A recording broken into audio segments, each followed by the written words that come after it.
right, good evening and welcome back. Now, a lot to discuss tonight. The public transport is set to increase fares tonight by 30% as announced by the Platform Association. This, of course, a response to the Finance Act that, among other things, double the VAT on fuel products. The Matatu owners say they are simply passing the cost of that to the customers, which is you. It's anticipated and expected. Tough times are here, and the net effect of the Finance Act has not been fully realized. What we do know, however, is that it will be a very painful process. So brace ourselves.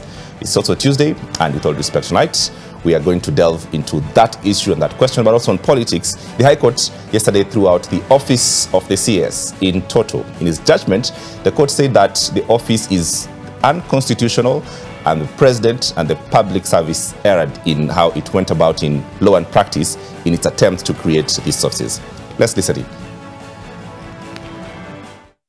Avoidance of doubt, the entire complement of 50 CASs is therefore unconstitutional. It was incumbent upon the PSC to prove that the public participation exercise covered all the additional 27 nominees.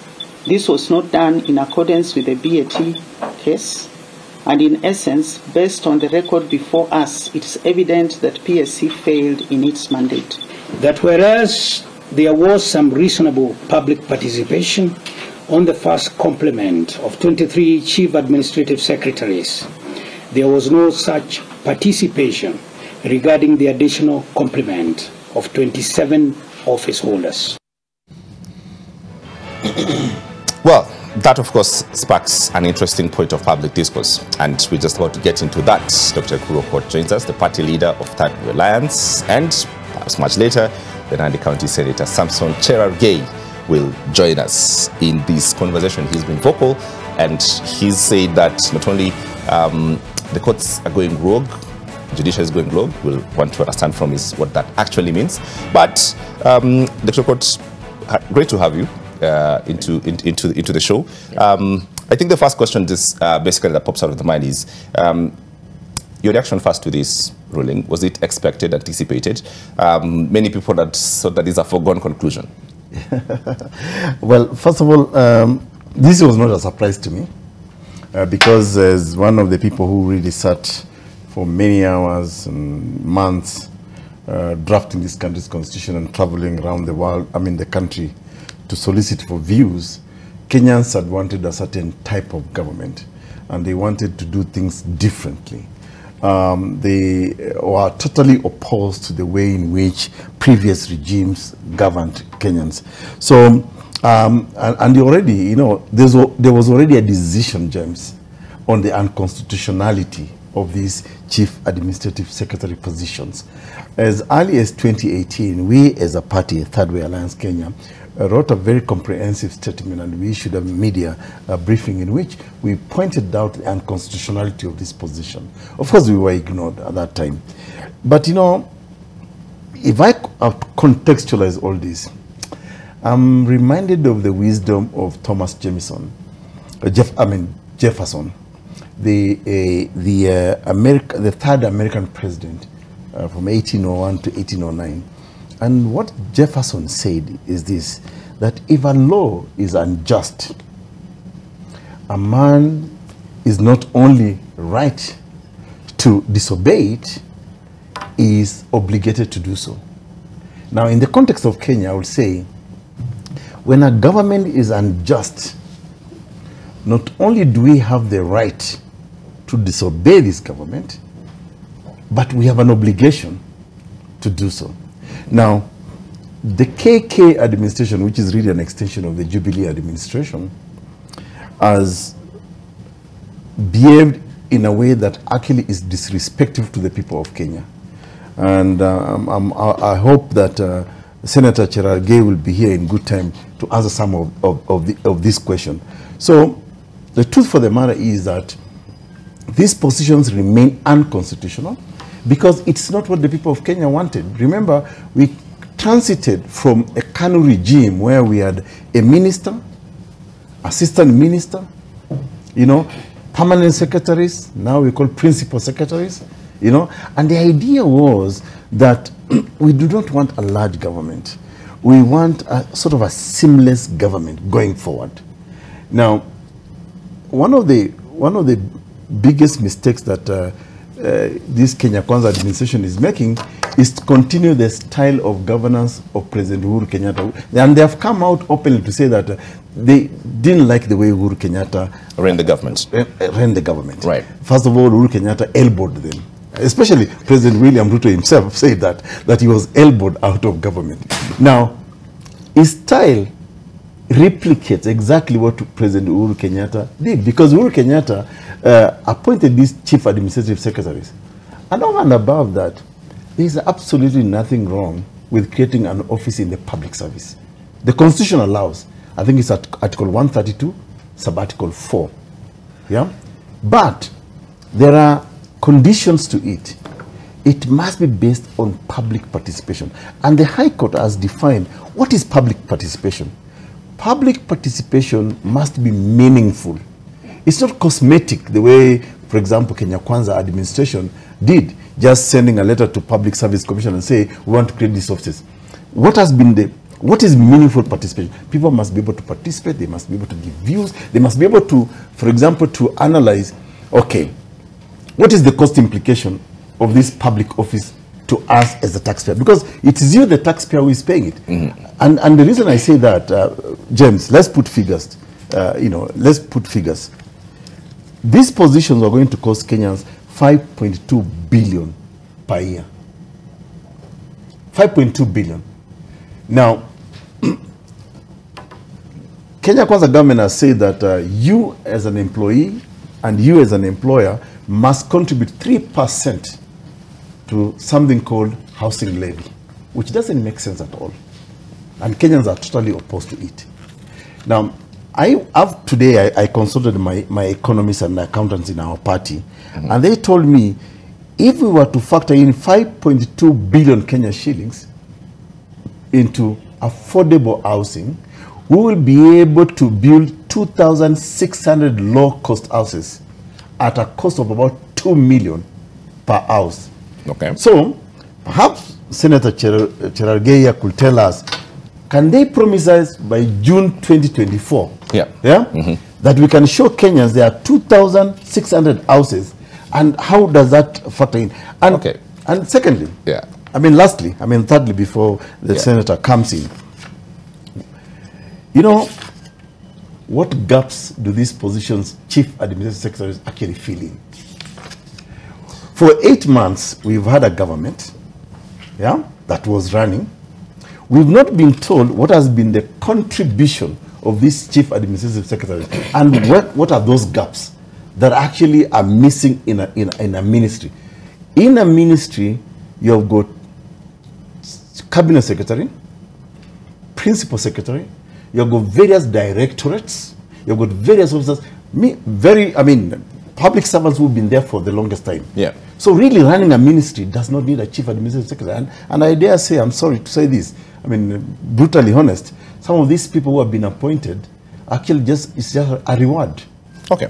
Political failures, rejected by, some of them have run as senators, governors, wherever, and people just thought, we don't need you.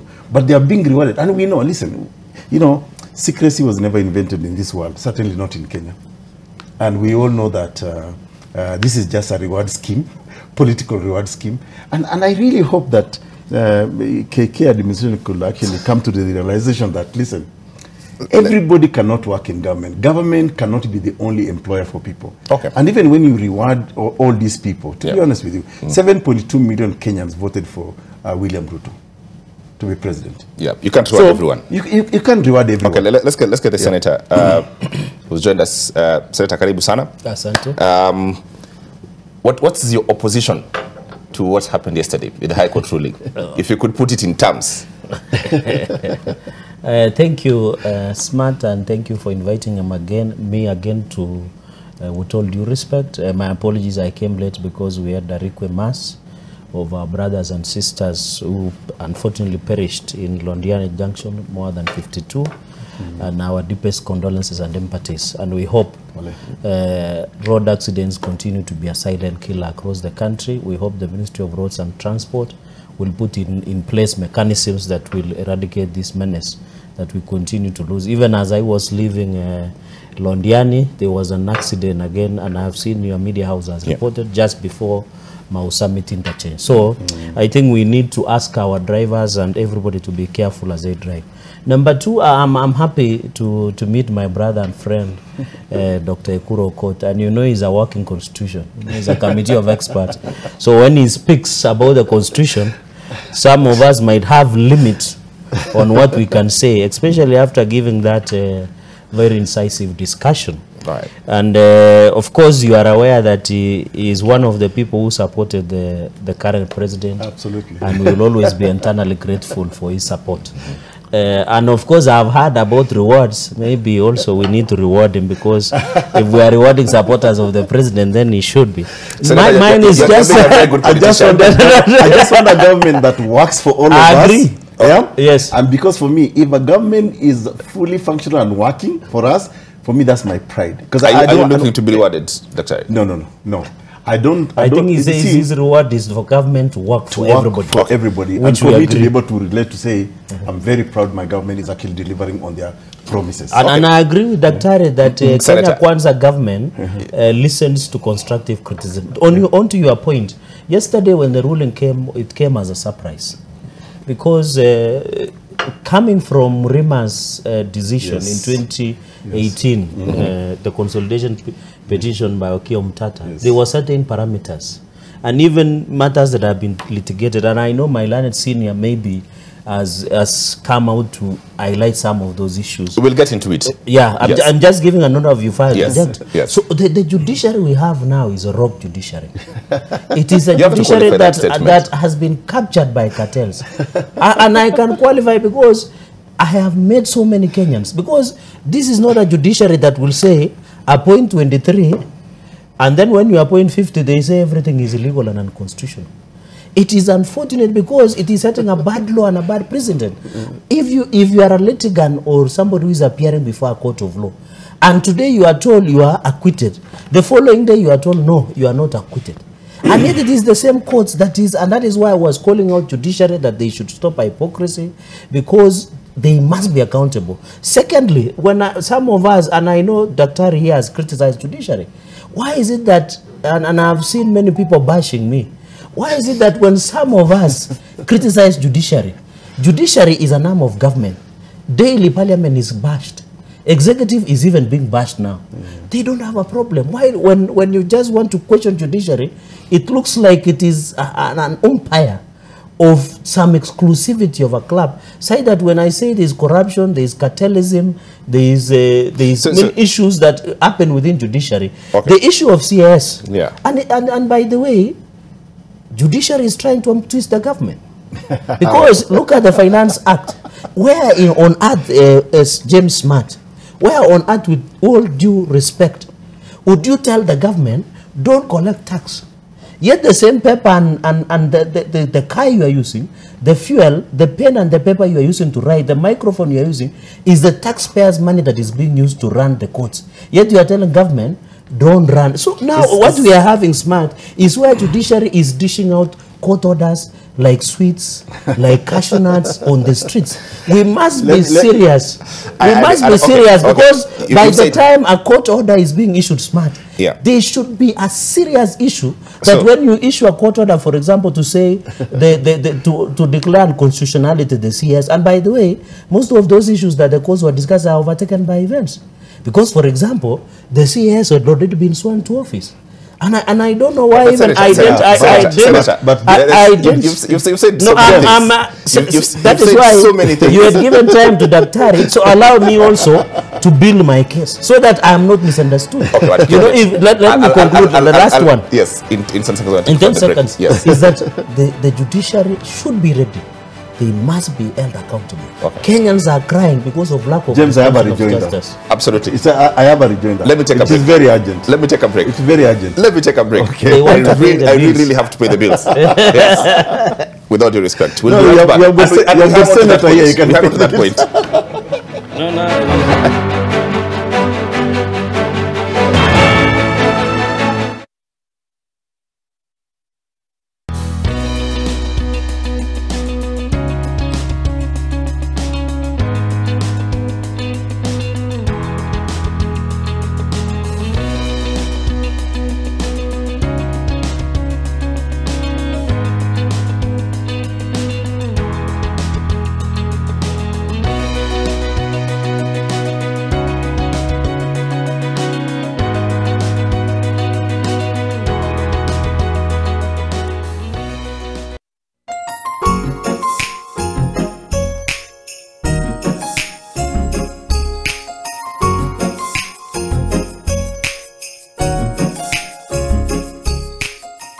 Do not hold back in any situation. Eno gets to work on the 6 symptoms of heartburn fast. You do know you said all of that out loud, right? If symptoms persist, seek medical advice. From now on, Officer Polo will take over. What are you doing? You will compromise this. Situ kange naitwa Jemo. Mimi ni TJ.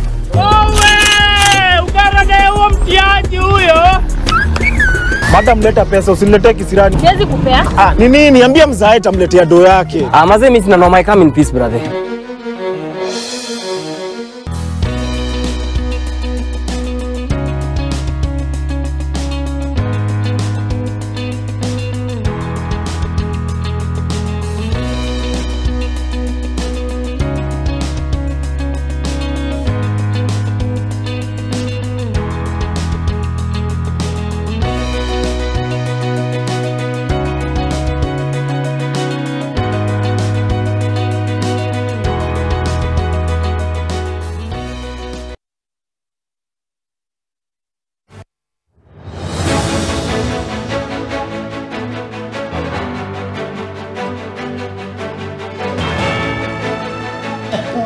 All right, welcome back, with all due respect. And the question of the CASs and their constitutionalism, Senator is speaking and spewing fire. And Dr. Kurokot, just before we went on the break, said he has a rejoinder on these questions. Kurokot, the floor is yours. Yeah, so I think, Senator, you know, for you, I mean, also as a lawyer, a judgment is a judgment. Correct. So if we disagree with it, I think it is very wrong, even professionally, and you know, from our professional ethics and responsibility, you cannot just decide to blanketly call the judiciary rogue. You know, you can appeal if you so wish. But over and above that, Senator, as you very well know, that this position, I mean, look at the definition. I see you have brought a copy of the Constitution. Yes, sir. Look at the definition of what is a cabinet. Yeah? Yes. A cabinet consists of the president, his deputy, correct, cabinet secretaries, correct, and the attorney general. Yes. Now, the mistakes people keep on making in Kenya Kwanza, you are even now trying to incorporate some strangers into cabinet. Why wouldn't you even do these things behind the scenes? There is absolute. I have attended a cabinet meeting when I was chairman of JKUAT Council to present a proposal from JKUAT how we can foster Juakali sector through innovation. So I did not need to be sworn in to attend cabinet meetings. So I think the problem that most Kenyans have is the fact that you are being intransigent, you are being belligerent. You don't seem to respect the rule of law, and I think for me that's why you go wrong. I mean, President William Ruto himself, you know, is actually the history will save us, right? You remember, first of all, he was opposed to even the new constitution, and I mean, 2005 he campaigned against it. So I'm assuming that even going by his own political promises of 2022. He's one person who came out very clear to say that he will respect the rule of law, he will respect the judiciary, he will do all this, he will not, you know, he will, and I think the biggest mistake that President William Ruto is making in Kenya Kwanza is that to continue the style of governance that President Uhuru Kenyatta did. And, you know, at the risk of giving you unsolicited legal advice, why not? But Kenyans also to benefit. Yeah, absolutely. Why not try to distinguish yourself from previous administration and do things differently? I.e., for example, and Senator, yes. I hope you can take this message to the President. I hope the President is watching this show. Yes. My advice to him, don't appeal this decision of the High Court. Okay. It will end up in, you know, what do you call it? It will end up very badly for him. And I think if I were the Kenya Kwanza administration today, I'll just focus on what you promised Kenyans in 2022. And earlier on, I'd started my statement before you came by saying that, you know, a government that appears to be unjust to the people must be disobeyed, both as a right and as an obligation. You know, and I totally believe that the mistake we are making by trying to force these chief administrative secretaries, we are not even learning, you know, Senator. And you were in Senate, was it last week or last week but one, when you have voted to save Nani, Dr. Oduol. Yes. You see, the problem we are trying to bring in is the problem of the deputy governors versus governors conflict. You are just elevating it from the county government to the national level. And we all know that really, and Senator, maybe you should answer this question to Kenyans. What gaps are you actually filling in by, say, insisting on this chief administrative secretary? Right. Perhaps that's a very critical question. You really need to answer so that Kenyans understand. Dive to that question, because what really and to add to that question, because there is a specific reason, Senator, why the Kenyan people went to the trouble of including the cabinet ministers and the number into the constitution and the PS and say these are the people that we want there, because there was a specific reason. They didn't want this introduction of strangers or other things. Why do we need CSS? Yes. Why do we need the CSS? And what exactly do CSS do? Let me start from the basics, and I know in the Mrima's case and even the constitution, and that is why fidelity to the rule of law, I've worked with my constitution literally, so that I can easily refer. When you look at the functions of the president, Article 132, 4A, the president, and under the PSC Act, Public Service Commission Act, has power to create certain offices, and one of the offices is Chief Administrative Secretaries. This has a legal basis. I want to set a record to Kenyans, because the conversation we're having, Wakili, has created a perception that DCS or the president does not have even a legal power. This case was well canvassed in Murima case, the Okiya Mtata case. So why do we need these CSS? You know, the tradition, and I know, he was in a committee of experts. This constitution is too prescriptive. This constitution is a document that was transplanted. It is not, Kenyans might agree, but from where? It was transplanted. Transplanted from where? It was transplanted from our fears, from our past. This constitution is a reaction of what we fear. The reason even we say we want cabinet secretaries to be a certain number is because we have a history within one bloated cabinet. Yet under Article 10, you will come and say, Wakili, you know, now we have 43 tribes. Yeah. There are less than 25 cabinet secretaries. Yeah. Somebody will say, no, where are the rest of the tribes? So number one, it will create regional balance. Number two, it will assist the efficiency of service delivery. Because this, even when you talk about the executive office, whether it is an executive office or a state office as has been canvassed, it assists in dispensation of effectiveness of delivery within that certain ministry. Number three is also to create understanding of Kenyans. You know, we want to build leadership. We want to ensure that we get people who can build leadership and running affairs of the government. But that is number three. Number four, when you look at the expense you will need to run CIS offices, the benefits and advantages within the service that CIS will provide outside, because Daktari, we need to be honest and smart, with all due respect, that the conversation we'll always have in Kenya, where is Ekuro Court? Where is smart? Where is Gerard? Because of the basis of the tribe and the region we come from. For example, if we under Article 10 of the Constitution, I'm having my basis. I was in the committee of experts. Yes. And let me give you now what we call, what was in the mind of the drafters of the Constitution. And what was in the mind of the drafters of the Constitution is based upon what views we collected from the people of Kenya. Now, Senator, to be very honest, let's not mislead Kenyans. Yes. Kenya is already overrepresented in the governance of our country. And I'll tell you why. If you look at the 47 counties of Kenya, ideally, it's very representative. Today, if you come to my native county, Turkana, and even if I go to your native county, Nandi, hardly with a Luya or a Luo or a Somali will be a governor. Correct. In Nandi or in Turkana. Correct. It will definitely be a Turkana. Correct. And then we also devolved resources to those 47 counties. If you look at, for example, what you're saying, representation, you know, I can tell you the wisdom, you know, in the committee of experts. We said a maximum of 22 cabinet secretaries. Maximum. Correct. not more than 22. Do you know the formula we are using? Yes. At that time, we knew that there are 42 ethnic communities in Kenya. Correct. At that time, 42 ethnic. And we are looking at the real politics of our country. Yeah?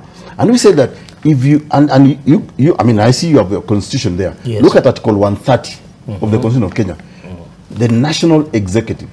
The national executive must reflect the regional and ethnic diversity of the peoples of Kenya. That's the lingua in Article 130. Now, if you really have a responsive, a transformational national leadership, we were of the opinion the first 22 cabinet secretaries will be from 22 different ethnic communities of Kenya, so that you can reflect the national and regional diversity of the people of Kenya. Then the second batch of 22 principal secretaries will be another 22 of a different ethnic community. Right. And with the intelligence and the resources that a national executive has, you can absolutely have a national face of Kenya of 22 or 44 ethnic communities in Kenya. Now, we have since had the Makonde, the Asians. Yes. We can still appoint them either as a Speaker of the National Assembly, there are many positions. of Senate. There are many other positions. Yes. And that way you can actually achieve. That was the philosophy behind us saying, let's cap. Secondly, Senator, and related to that, is the fact that we needed to reduce the cost of governance. Yeah? And be able to divert resources to other needs of this country. So it is not true when you say that this constitution is prescriptive. It's not. And I want to go back to an issue you said earlier, that yes, there were 23 cabinet secretaries, I mean chief CASs under Uhuru Kenyatta. Is it 23 or 40? 23. 23, yeah? Under Uhuru Kenyatta. Yes. And now 50 under. It doesn't make it right, because essentially these offices are an illegality. Uhuru was belligerent, and that's why I'm sympathetic. I'm asking, why is Ruto continuing being belligerent the same way Uhuru was? So distinguish yourself, be different.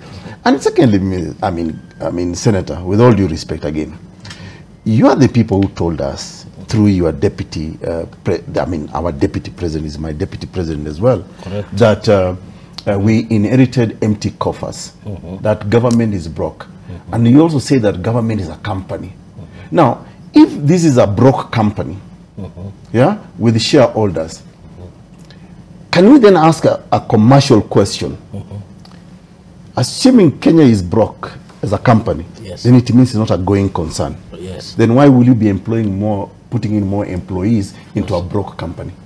Okay, good question. I think to answer that in quick succession, I agree we inherited a dilapidated economy. As you are aware, I'm told by yesterday we had breached even the debt ceiling that we had raised in Parliament. And by the way, Daktari and James Smart, with all due respect, I must go on record that during my tenure as first-term senator, as a Jubilee senator, I voted against the raising of the public debt.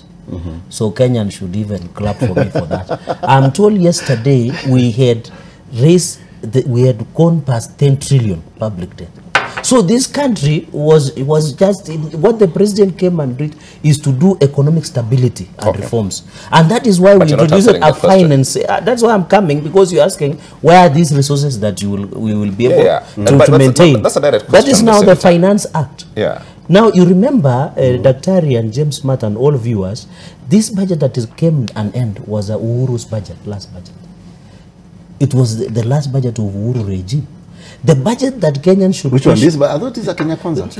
The one we are now beginning, which is 2023-2024, is the first budget under William Ruto administration. Now, that is when we'll now start questioning. And you have to appreciate, even in the borrowing, we reduced by 400 billion. By the way, if you notice how the budget was being done. Senator. The two quick things, because you asked me where do we get the money? Yes, for first, are we broke? As a nation? Yes. No, we are in ICU. So, we're on life support. We're on life support. Why would I lie to Kenyans? And we might need 1 to 2 years to come even to HDU. Okay, so high dependency unit. So why are we employing more people? We're not. What we are trying to do is to get more. We need more hands on the deck. From which money, Senator? From which money? I'm asking you because Finance Act, which the court purportedly suspended. is will assist us to go. I have said here before Smart, and I came that day at 5 a.m. that they were during Uhuru's regime. They had given even tax exemptions up to 370 billion. What we are trying to do is that everybody to pay tax. In terms, that is why you to leak what we call tax loopholes, to ensure everybody pays, to ensure the issue of corruption is arrested, but Senator, the issue of government expenses. I agree Senator, with you. I'm not cutting you short. Yes, so that but I'm asking, yes. First of all, you know, you guys came with the narrative that this is a hustler government. Correct. It is looking at Mama Mboga, yes. Boda guy, you know, all those guys. Yes. But honestly, if you look at the Finance Act, yes. and I know we may not have time to go yes. deep into it, yes, yes. it's actually punishing those people more. No, it's not. No, for example, yes. Let's talk about housing levy. Yes. Yeah? Yes. As a native of Turkana yes. land, yes. Yeah? Assuming, I mean, I've got a salary and I'm paying this 3%, 1.5%, yes. and the other which is now a tax. 3% is a tax. Yes. First of all, you need to stop lying to people that this is not a tax, because the moment you have a law... But we have said it's a tax. No, but there's a time you are denying it is not a tax. No, but after consultation, I thought when the chair of finance and budget, Kimani Kuria, yes. indicated to the country that let me give, you know, I want just Daktari. Okay. You know, Lodwar town, your capital city of the Turkana nation. Yes. Do you know if today you will give a bid and even give free land in Turkana, no one will go and build. And yet we are here with you saying we need to build Turkana Lodwar town just like Nairobi, or Kapsabet town where I come from just like Nairobi. Because there was a time even the government said, and PS Inga had said this, they had even put bids even of Keroka and some other small towns even within the country. You find every investor would want to build in Nairobi. And I've had people saying, what business does government have to build houses for the people? It is the same people who go to Kibra and tell the government of President, why are you not building decent houses? Can I ask a question, Senator? So what we are doing... Let me ask us a question. Let me ask a question. Yes. Is housing a priority for Kenyans right now? Let's go to Article 43. Let's just be honest. Let's go to Article 43. I know Article 43 yes, says. you drafted, yes. but maybe it's about economic and social rights. They are what you call basic rights. Yes. You need like clothes, food, and shelter. Okay, so let me give you an example. When you walk through, and I know you have driven the Langata Link Road, when you drive and you see how those people in Kibra live, are you happy? So you will be the same people. By the time you reach State House Road, you are complaining the government is doing nothing to ensure we have affordable housing. I'm just giving an example. I come from a village called Kapedo. Yes. Yeah? I don't know we whether... are fixing security issues there. Yes, and actually by the way, I think, to be fair, yes, it's probably one of the successes of, Kenya Kwanza government. I think Professor Kindiki is doing a good job. Yeah, I think Kindiki is even the Kerio Valley, the guns have gone silent. But listen, in this question of housing, you know, I know Article 43 talks about, you know. No, with all due respect, also James Smart is being brought up to speed. So that he's on the same page. James, I think, Senator, yes, the question, and we hope we can persuade you, yes, that you are not getting your priorities right as a government. Because in my honest opinion... But you have not asked what the government is doing and the priorities. Then I can answer. So I don't think housing... Yes. And this taxing Kenyans on this housing levy is actually a priority, because but you know, Kenyans have asked simple questions. Yes. I come from, say, Turkana, yes, or Mandera, or Wajir. Or Kapedo. Yeah. Where you come from. Yeah, where I come from, Kapedo. Yes, yes. You see, the question around housing levy is actually not informed by any empirical study. You as a lawyer, you know that. Yes, you've written papers and all that. Yes, yes. So, a policy decision or directive really ought to be informed by certain empirical research. Now, is housing a need of each and every Kenyan wherever they may be? Because I can even go now. Let's go to Article 6.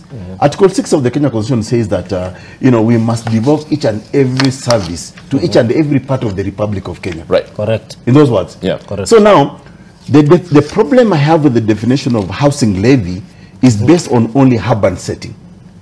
But you're not looking at my village. Okay. You're not looking at the madhouse. But we are saying... And secondly, so that I'm a point of information. You know, in Parliament, there's what we call point of information. Not point of order, point of information. Yes. Okay. We are saying we are building 200 units in 290 constituencies. So even if in your constituency of Tiati, Kapedo can be chosen to build 200 units. So it's not exclusively to the issue of Kapedo is not in Tiati. Kapedo is not in Tiati. Kapedo is in Turkana East. Oh, sorry. Maybe administratively, I know that's a very serious issue down there. But what I'm just saying is that every constituency will get their share. And if that constituency will allocate, for example, in Turkana East Kapedo, the next financial year they can go to another place. Okay. And that is why, you know, you are a human rights, so that we conclude on this.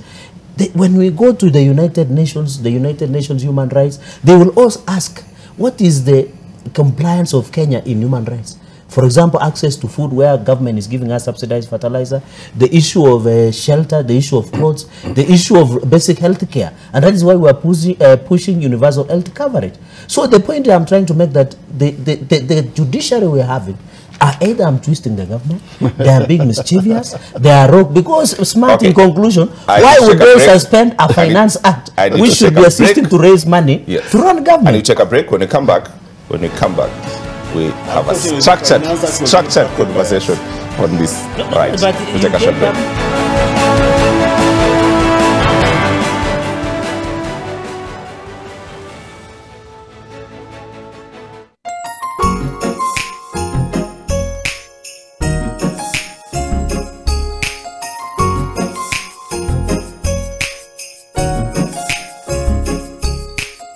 Do not hold back in any situation. Eno gets to work on the 6 symptoms of heartburn fast. You do know you said all of that out loud, right?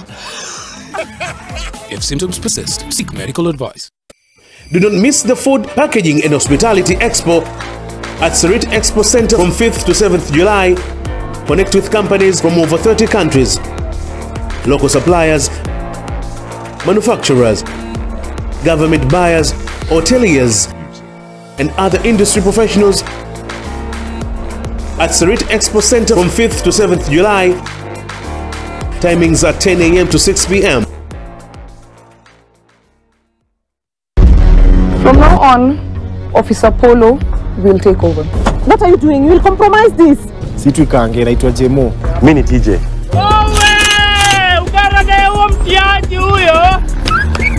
Madam, leta pesa, usiniletee kisirani. Siwezi kupea. Ni nini? Niambia mzae tamletea do yake. Maze mimi sina no, I come in peace, brother.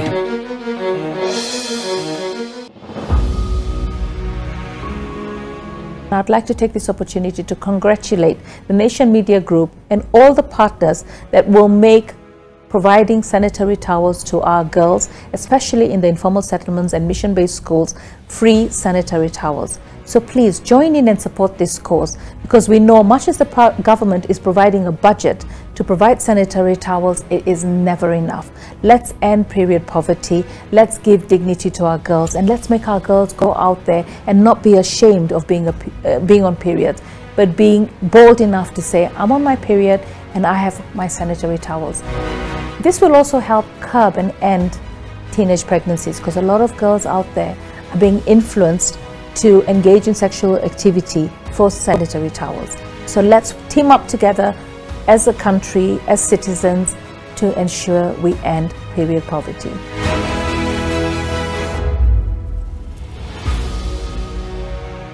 What happened to you? Well, I hit myself with a fridge door. You should be more careful. I know. I'm very much a real woman, but I won't allow you to treat me like just one of your collection. I didn't like the way you treated me at the hotel. Something has happened that Diego and I are completely at odds about. He wants one thing and I want the opposite.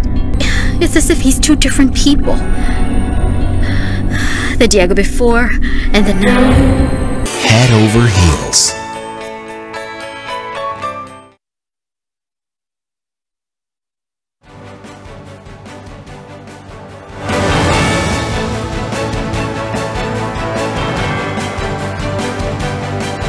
All right, welcome back with all due respect. And the questions of is Kenya Kwanza really getting its priority right or wrong is causing a lot of responses online. Let's just get through some of the responses that we're receiving now on your screen.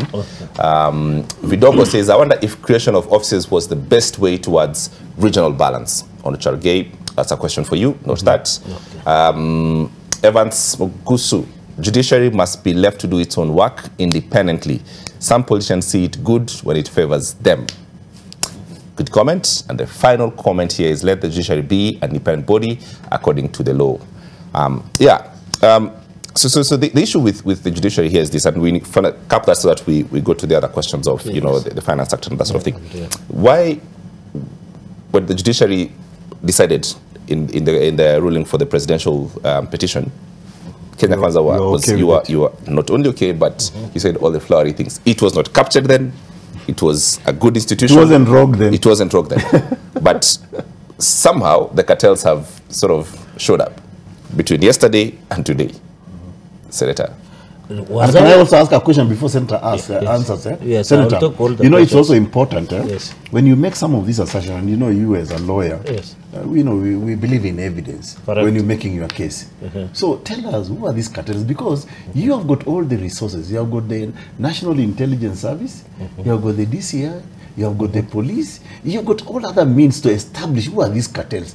At least tell us who are these cartels. Just like, for example, when your deputy president, our deputy president, Rigathi Gachagua, said 35 billion was lost in a matter of seconds. Yes. Surely you should be able to have even a tracing order and say, this 35 billion left account X into account Y. At least tell us, demystify for us, deconstruct for us, who are these cartels who have captured the judiciary? One is that you have been there for some time. One, I have never said any flowery things for their quotes, unless you are meaning somebody else. Okay.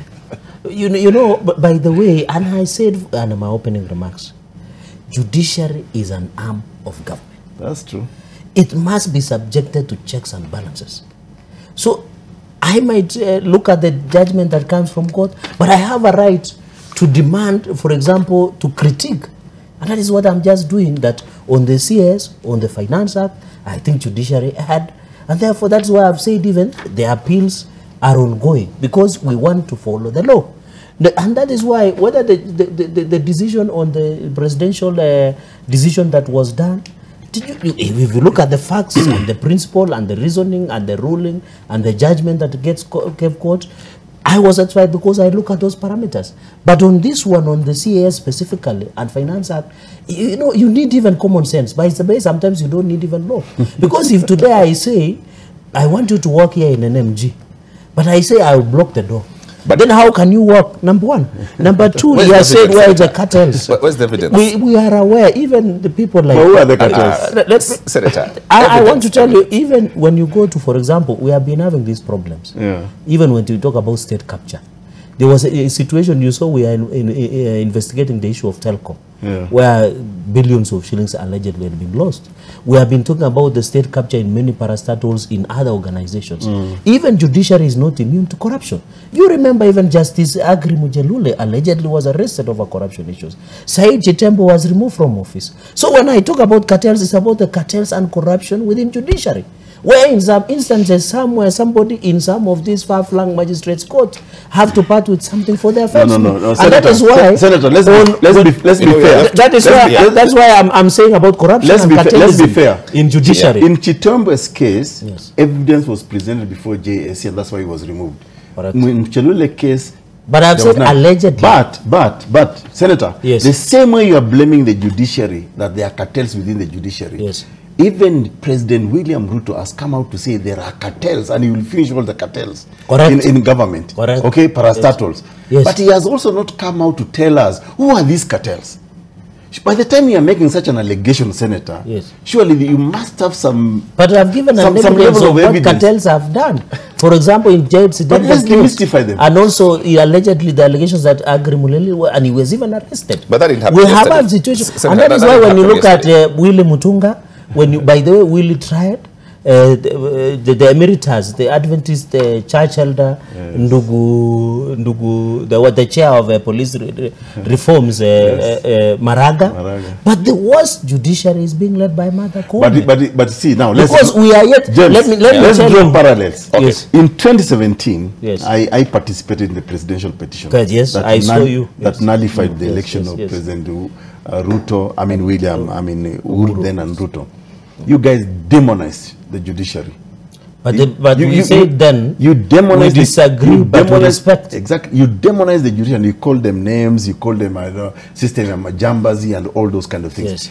But the other day, when you're do we demonize executive and parliament? No, I think even as we have been demonized for passing the finance act by some of the people. It's true, but you see, I think the problem that I have with the way the executive is thinking, and I know you are part of that. I know I'm not in executive. I know you are a parliamentarian, but you are supporting the executive and defending the executive. Yes.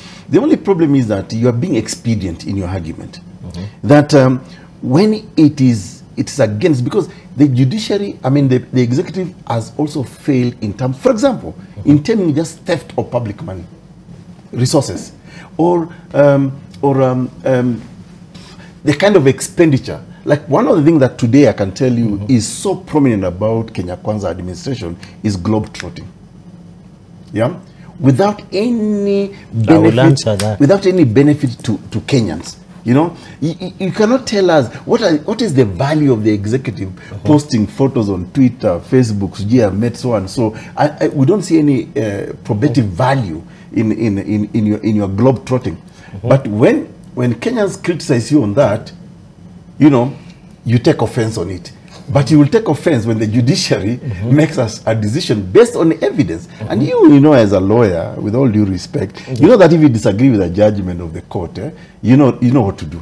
Correct. You know the steps you need to take. But I feel it's very bad. I mean, even coming from someone like yourself, to call them rogue judiciary. Yeah, I think that's not fair. But even in parliament, why is it that Wakili, I know, you appear just like some of us before judges, and maybe you might be holding brief and thinking that if I argue. But my point is simple. Parliament is demonized and bashed daily. Because the executive, that's what I'm saying. Why is it that when we question judicial, they behave as if they are small goats? Because even if the evidence was there, the decision has been made, judgment has been given, and you have a right to go to appellate courts. I agree with you. But one does not prevent hand from critiquing.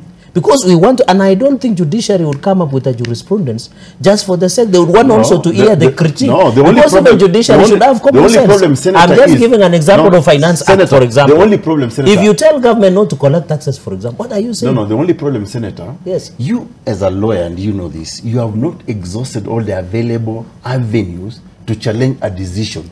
So you summarily call them rogue. You have not appealed. There is a court of appeal. There is the Supreme Court. You have not exhausted those avenues. You have not even applied but are you aware? You have not even applied for review of that judgment. Of course, and you know this. Yes. You know. So in my honest opinion, and the reason people demonize parliamentarians, I can tell you this. Yes. And for me, when I was promoting Punguza Mizigo, I want you guys to be reduced drastically. Why? Because parliamentarians in Kenya today have actually failed in their cardinal responsibilities of representing the constituencies that actually send them there, of legislating and oversighting government. You become an appendage of the executive. And that's what Kenyans can see, because by the time, for example, you are passing the finance bill 2023, and you are saying that let's increase the VAT on petroleum to 16%. Have you actually considered the economic impact of that increase to your constituents? Yet, and Senator, and this is where the problem is, you've just come from an election where you won and you've declared against promises that the cost of living will come down, we will not raise electricity, we will not do this and that. I mean, you know those promises, you know, and then you come with a bill like that, which actually hurts your own constituents, you know, which also increases your salaries by, was it 7 to 14%? Yes. Yeah? That is for civil servants. No. You are public servants. Yes. Even the president parliamentary. You know, you asked 3 questions. Can I answer them quickly? Yes. I mean, now I want to get to the actual final thing that we need to discuss as you got this, as the Finance Act. Can I answer so that it doesn't challenge it might go unanswered? It will come. It will come. Let's play the clip on this opposition and going to Sabasaba as the final thing we discussed tonight as we go on this Finance Act. Let's listen to Honorable Raila Odinga. We express ourselves loudly and clearly on issues affecting us.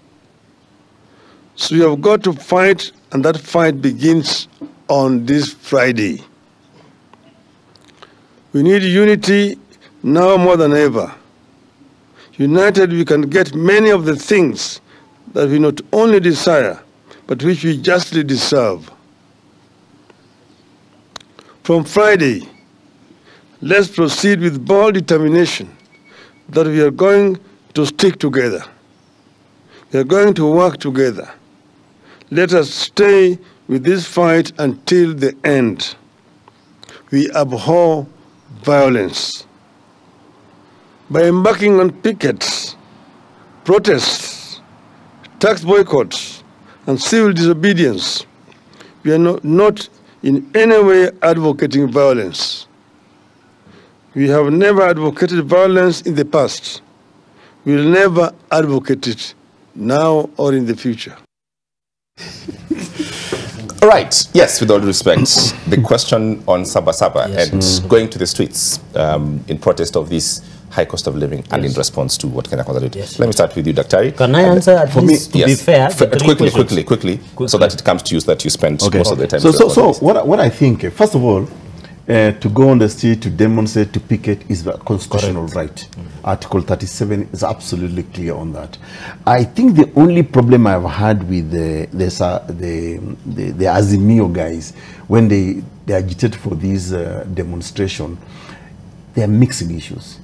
They're emotional about, for example, how they lost an election in 2022. And I have told some of them, listen, this election, these matters of election IEBC is a bygone. You know, you're also not dealing with some riffraffs. William Ruto and his gang, including Senator Cherargei here, are not people who can easily be intimidated into accepting to what your demands are. You lost an election.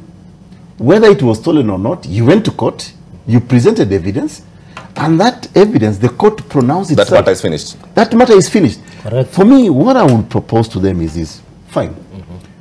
Go demonstrate, hold rallies. It's your constitutional right. But please, let's base it on issues. Correct. Critique government on cost of living, largesse in government. There are many issues that you can critique Kenya Kwanza administration. But for me, I don't buy the whole nonsense of election of 2022. I think it's complete waste of time. And I think, and honestly, I even believe these mandamanos are sponsored by Kenya Kwanza. Okay. What? I'm not aware. You need to supply that intelligence to government, please. Your response. So quickly on the issue, it's actually managing the base. Because I believe political arrangements must have been arrived at sometimes back. And therefore, the Azimio guys are saying, you know what, ili tujisafishe, sura wacha tu kidogo, we do one or two things to actually manage our bases. And I think Kenya Kwanza are actually aware of this. Okay. Now, this he should visit the NIS to give us more intelligence. Increase salaries. I think the president has made this point very clear. Personally, I rejected it. In fact, you should be fair. You should be asking me. I rejected. You can't. I know SRC is an independent exactly, body, but you can't. But we are telling SRC they should be aware of the current economic situation. You give, and even the president himself. As they can do what the law says, but we have rejected. You know, they can do what the law says, but we have rejected. The president has rejected.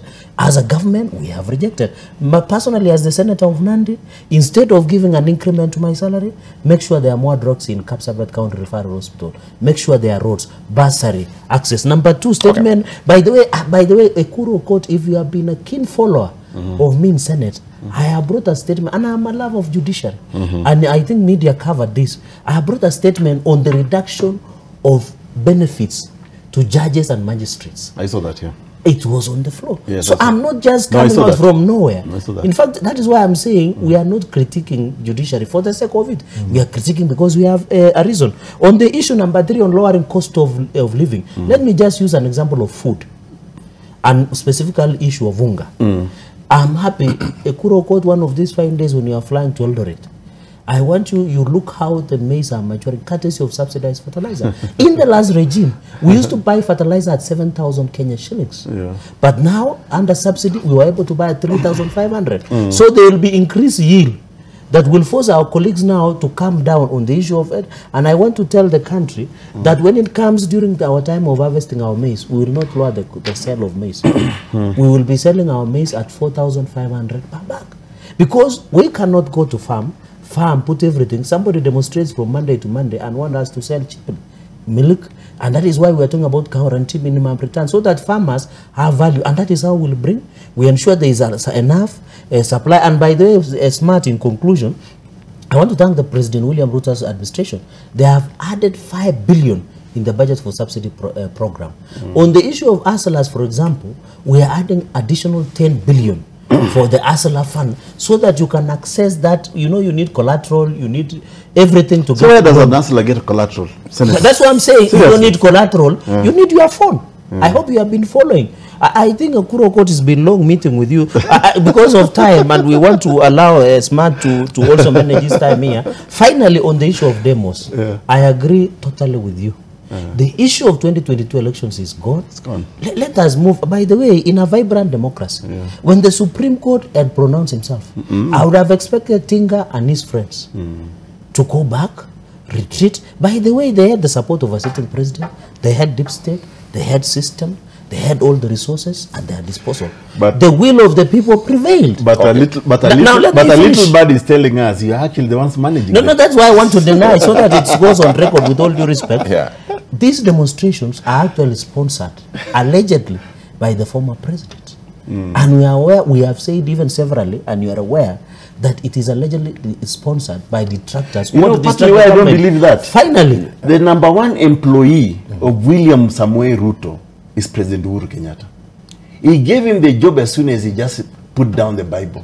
So all this you are managing. It's not an it's just requested as of the landing. And you know, as a former president, it was Kenyans, you know there are many Kenyans who have done the job. Uhuru did. There are many Kenyans before who have he exited. He also he went and globetrotted and look for goodwill from the heads of state. So by the time President William Ruto was coming, he was begging for a job. Finally, I want to appeal that, as you have said, under Article 37, demonstrations are allowed by the law. But I want to request for our colleagues in Azimio and Kenya Alliance, you don't need to destroy any property. You don't need to block roads and deny Kenyans to access their place of work. You don't need to looting. Why don't you go to Jacaranda? State your case, as you have said, critique the government. There are many issues you can critique government with. Then go home peacefully. Why would I interfere with the Kuro Court who is going to hustle somewhere or who is going for his work? But you know, Senator, the reason I say you guys are managing your bases. Who is managing? Is it as Mio and Kenya or Kenya Kwanza? Both of you. Our base is okay, it's solid as ever. because let me tell you, yes, one of the things that I miss, conspicuously missing in Parliament, yes, both in National Assembly and Senate, yes, is alternative motions on the issues that are being taken to the street. And that is now, I agree with you.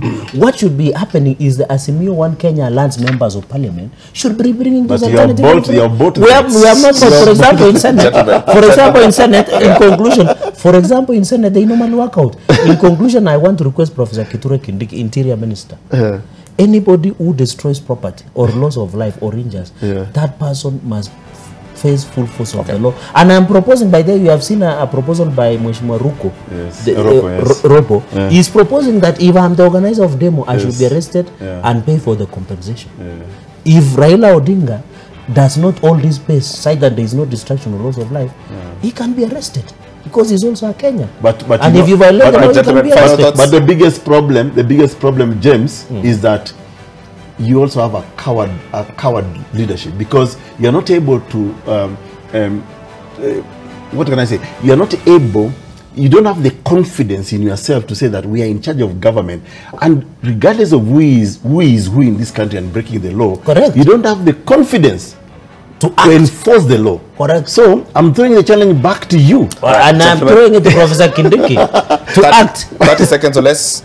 Final thoughts? I want to appeal to Kenyans, give President William Ruto's time. We will implement the Finance Act. I want to assure Kenyans the chief administrative officers will come back to office to implement and assist us in implementing the plan. I want to say in the next 1 to 2 years, the economy will be vibrant like the way Kibaki left, and the cost of living come down. Kenyans will be happy again. Kenyans will have smile back. James, Take us on. My 30 seconds. If these guys have been drawing any salary, this chief administrative secretary, it's been an illegality ab initio. And Senator Cherargei, being a lawyer himself, knows that actually this has been fraudulent transaction. They must be surcharged according to the law. And secondly, I think it's not a priority for this country, Senator, these positions. And by the way, you cited Article 132. You forgot to tell Kenyans it is discretionary. The wording is may create an office in the public service. There is need. May. So the reason brings may. There is need under Article 132. Thank you very much. And James Smart. Thank you for having We'll us. finish this show. Yes. As it is. Dr. Kuro Coach, partly the Third World Alliance. Thank you very much for coming to the having program. us on the show. And Nandi County Senator Samson Cherargei. When I grow up, I want to be a party. Have a lovely night.